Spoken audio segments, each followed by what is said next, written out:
Hello বন্ধুরা, রাষ্ট্রপতির এমন হাসি আগে কখনো দেখেছেন?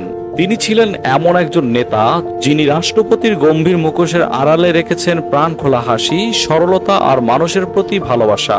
দেশের ইতিহাসে সবচেয়ে দীর্ঘ সময় রাষ্ট্রপতির দায়িত্ব পালন করে প্রমাণ করেছেন রাজনীতি মানেই কৌশল নয়, এটি হতে পারে আদর্শ, সৎ আর হৃদয়বান নেতৃত্বের প্রতীক। হ্যাঁ বন্ধুরা, বলছি 1944 সালের 1 জানুয়ারি কিশোরগঞ্জ জেলার মিঠামইন উপজেলার কামালপুর গ্রামে জন্মগ্রহণ করা আব্দুল হামিদের কথা।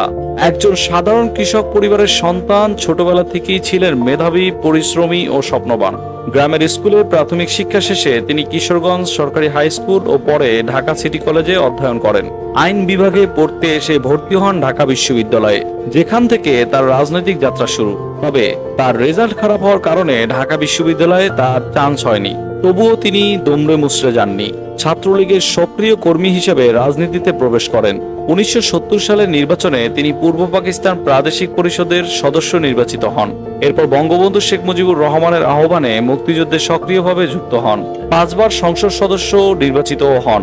জাতীয় সংসদের ডেপুটি স্পিকার ও পরে স্পিকার হিসেবেও দায়িত্ব পালন করেছেন। 2013 সালে রাষ্ট্রপতি নির্বাচিত হন এবং টানা 2 মেয়াদে 13 থেকে 2023 সাল পর্যন্ত সর্বোচ্চ পদে দায়িত্ব পালন করেছেন।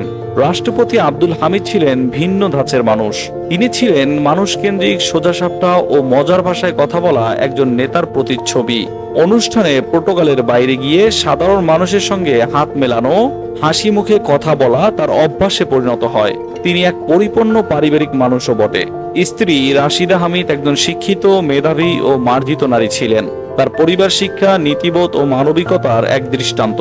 আব্দুল হামিদের নেতৃত্বে রাষ্ট্রপতি পদ ফিরে পেয়েছে মানুষের আস্থা, ভালোবাসা ও মর্যাদা। রাজনীতিতে সততা, সেবা ও সরলতার অনন্য দৃষ্টান্ত রেখে গেছেন তিনি। তার জীবন যেন আজকের ও আগামী দিনের নেতাদের জন্য এক জীবন্ত পাঠশালা। তবুও তাকে হতে হয়েছে রাজনৈতিক পরিস্থিতির শিকার। শেখ হাসিনা সরকার পতনের পর তিনি দেশ ছেড়ে চিকিৎসার জন্য বিদেশে গেলে তাকে নিয়ে রটানো হয় তিনি বিদেশে পালিয়ে গেছেন।